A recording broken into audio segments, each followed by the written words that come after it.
Ayan guys, may pa Mother's Day. Buksan natin. O diba? Pa Mother's Day sa ninang nyo. Ayan nga, buksan nga natin. So ayan. Versace.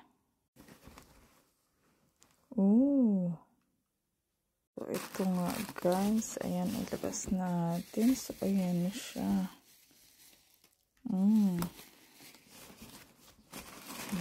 Tingnan natin ang loob ko. Anong meron. May kasama pang may pagano'n pa. Oh. Wait lang. Ayan.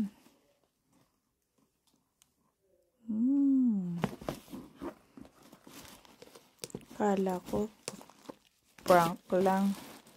May laman pala talaga. So ayan siya guys. Galing sa aking mababait na anak. Happy Mother's Day everyone!